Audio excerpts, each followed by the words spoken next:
Hey everyone, and welcome to our deep dive today. We're going to be taking a journey into the world of what makes companies go from good to great. Right. You know, those businesses that just seem to have that extra something? Yeah. Well, to help us navigate this, we've got Jim Collins' Good to Great. Okay. We'll be digging into excerpts from the book and even listening to some snippets from the audiobook. Nice. Think of us as your shortcut to unlocking those secrets to success. You know what's always intrigued me about Collins's work is how he goes beyond just looking at companies that are doing well. Yeah. He specifically sought out companies that made a significant and sustained leap from being good to being truly great. It's not a flash in the pan. Right. It's about enduring success. It's like they cracked some secret code, right? Exactly. So how did Collins even begin to identify these companies? I Right. mean, there are thousands of businesses out there. The selection process is actually a fascinating part of the research. Okay. They started with a massive pool of 1,435 companies, practically every major publicly traded company in the U.S. Really? Then they narrowed it down using some really rigorous criteria, focusing on sustained stock market performance over 15 years. So not just a good year or two, but consistent outperformance over a decade and a half. Yeah. That's impressive. Exactly. What else did they look for? One of the key benchmarks was that these companies had to outperform the market by at least 3 times. Not just be profitable, but demonstrate truly exceptional growth compared to their peers. Right. They even created 2 sets of comparison companies. Okay. One set of similar companies that didn't make the leap to greatness, Got it. and another set that had a brief burst of greatness but couldn't sustain it. That makes a lot of sense. It's like setting up a controlled experiment to see what truly separates the winners from the rest. Right. Did anything about this selection process surprise you? Honestly, what surprised me most was their conservative test. Oh. Collins' team intentionally chose comparison companies that were actually stronger at the time of the good to great companies transition. Wow. Talk about stacking the deck. Yeah. It really gives us confidence that whatever they discovered is truly significant. So we've got these carefully chosen good to great companies. Right. Now, the big question, what did Collins uncover that made them tick? Well, Was it a magic formula or some secret ingredient? one of the most unexpected findings was the concept of level 5 leadership. Level 5 leadership. These leaders have a unique blend of personal humility and unwavering professional will. That seems a bit contradictory, doesn't it? Yeah. You'd expect these high-powered CEOs to be more well-commanding. Exactly. Yeah. But these level 5 leaders were often quiet and unassuming. Think less rock star, more dedicated architect. Okay. Take Darwin E. Smith from Kimberly-Clark, for example. Okay. He transformed the company, but shied away from the spotlight. His focus was on the company's long-term success, not personal accolades. It makes you wonder how much we overvalue charisma in leadership. Absolutely. Another great example is Coleman Mockler of Gillette. Okay. When Gillette faced a hostile takeover, he defended the company while staying true to their core values. Wow. Talk about a testament to quiet determination. So what can we, the everyday folks, take away from this level 5 leadership idea? I mean, most of us aren't running Fortune 500 companies. It really challenges our assumptions about leadership. Right. It's not always about being the loudest voice in the room. True leadership is about building a culture of discipline and excellence. It's about getting the right people on board and steering everyone in the right direction, even through rough waters. That's a powerful insight. Okay, so what else do these companies have in common? Another interesting concept is what Collins calls first who, then what. Okay, break that down for me. Instead of starting with a grand strategy and then finding people to fit it. Good to great companies prioritize getting the right people in the right roles first.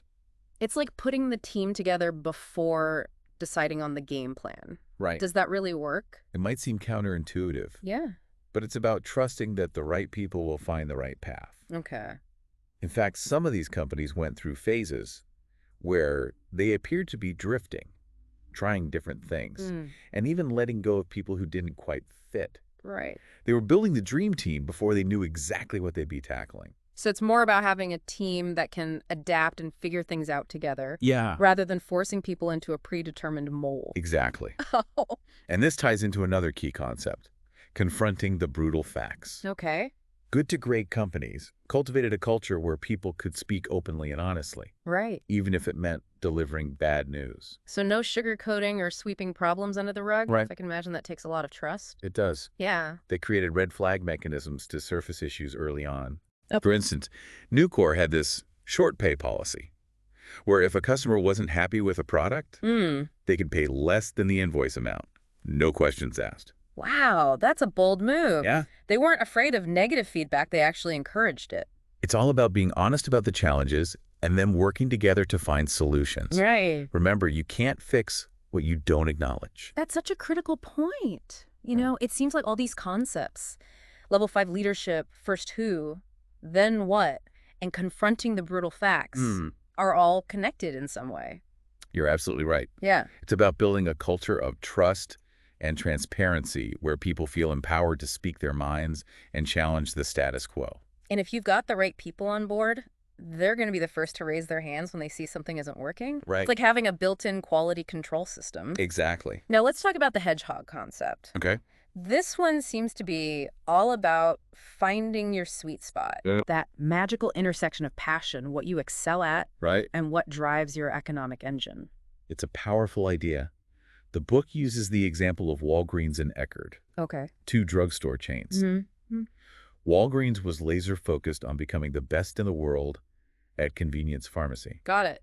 Eckerd, on the other hand, dabbled in various ventures without a clear focus.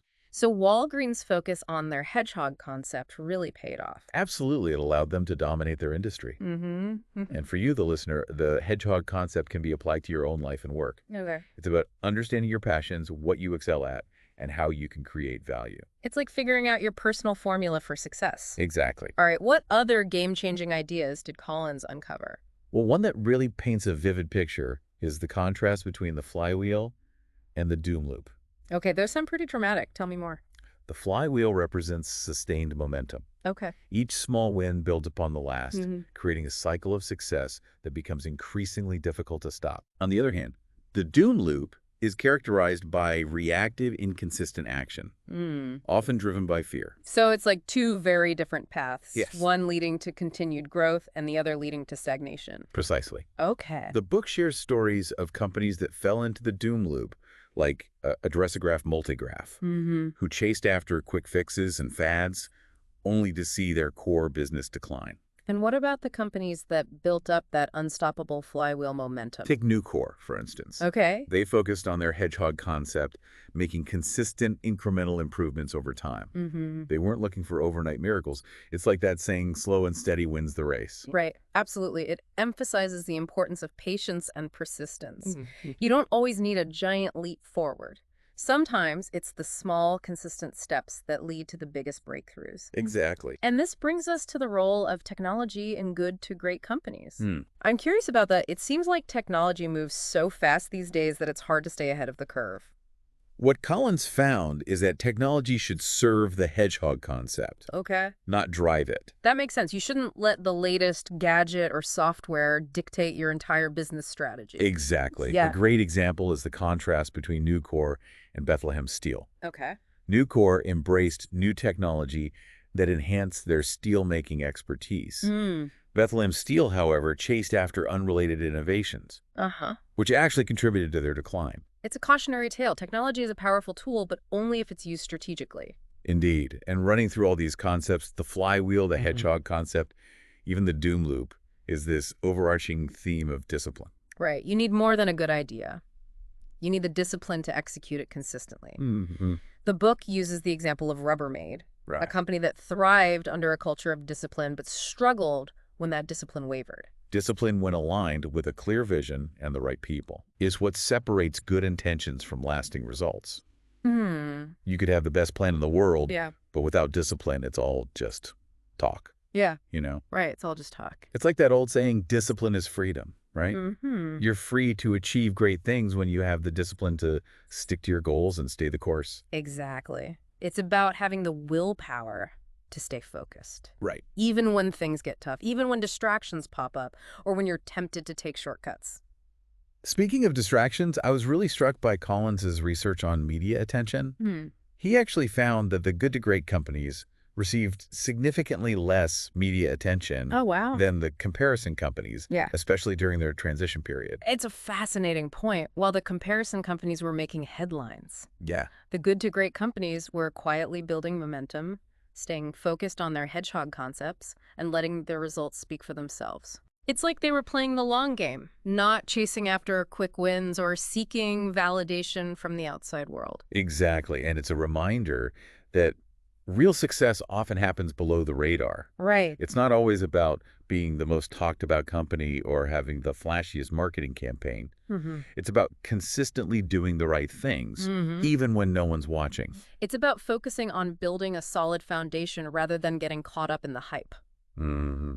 Okay, so we've covered a lot of ground here. Level 5 leadership, Right. first 2. Then what? Confronting the brutal facts, the hedgehog concept, the flywheel versus the doom loop, Yeah. and the role of technology. Getting a lot. It's a lot to digest. It is, but what's amazing is how all these concepts work together. Right. They create a powerful framework for achieving enduring success, not just in business, but in any field. It's like they provide a roadmap for going from good to great, Yeah. no matter what your destination might be. Exactly. And that's what makes this book so valuable. It's not just a collection of anecdotes or success stories. It's a deep dive into the underlying principles that drive sustained excellence. For deep dive today, Okay. I want to leave our listeners with a final thought to ponder. Oh, Remember the hedgehog concept? It's about finding that sweet spot where your passions and talents align with a real need in the world. Yeah. If you were to apply that concept to your own life, what would it look like? That's a great question. It's about asking yourself, Yeah. what am I truly passionate about? What am I really good at? And how can I use those strengths to make a meaningful contribution? That's a great question. It might take some soul searching and some honest self-reflection, Right. but it's a journey worth taking. I couldn't agree more. It's about discovering your own unique path to greatness. And remember, it's not about achieving some grand overnight transformation. Right. It's about making those small, consistent improvements over time, just like building up momentum in the flywheel. So to our listeners out there, I encourage you to pick up a copy of Good to Great and really dig into these concepts. Yeah. Explore them. Think about how they apply to your own life and work. And most importantly, start putting them into action. It's like we've been given this incredible toolbox filled with powerful concepts. And now it's up to us to figure out how to use them to build something amazing. And don't be afraid to get specific with it. Right. When you're thinking about your hedgehog concept, break it down. Okay. What are those unique skills and interests that you bring to the table? What are you naturally good at that maybe others struggle with? It could be something as practical as being incredibly organized, Right. a master of creating systems that make everything run smoothly. Yeah. Maybe you're a gifted communicator, someone who can take complex ideas and make them clear and engaging for anyone. Right. Or perhaps you're a creative problem solver, able to see connections and possibilities that others miss. The key is to really identify those core strengths. Right. And then figure out how you can use them to create value in your career, your personal life, your community, wherever you want to make an impact. It's about finding that unique intersection. Right. Where your talents and passions meet a real need in the world. Exactly. I think that's what resonated with me most from all these concepts. Yeah. It's that reminder that we all have something valuable to offer. Absolutely. And it's not about waiting for someone to give you permission or tell you what your purpose is. It's about taking ownership. Yeah. Exploring your own potential. Right. And then taking those disciplined steps to make it happen. It's about building that flywheel momentum, one small win at a time. Exactly. You know, we've talked a lot about business success today, but these principles really do apply to any area of life. Think about it. If you want to improve your health, you need discipline to stick to a workout routine and make healthier choices. If you want to build stronger relationships, it takes consistent effort and open communication, confronting those brutal facts when things aren't working. And if you want to achieve a big, ambitious goal, you need that level 5 leadership within yourself. Right. That combination of humility to recognize your limitations and unwavering will to keep pushing forward, even when faced with obstacles. It's about taking all these incredible insights Right. that Collins uncovered in his research and applying them to our own unique journeys. So as we wrap up our deep dive into Good to Great, I want to encourage everyone listening, don't just let these ideas wash over you. Right. Take them to heart, reflect on them, and then start putting them into practice in your own life. Because who knows, maybe someday we'll be featuring your story as a shining example of how someone went from good to great. Thanks for joining us on this adventure, everyone. Until next time, keep learning, keep growing, and keep pushing that flywheel.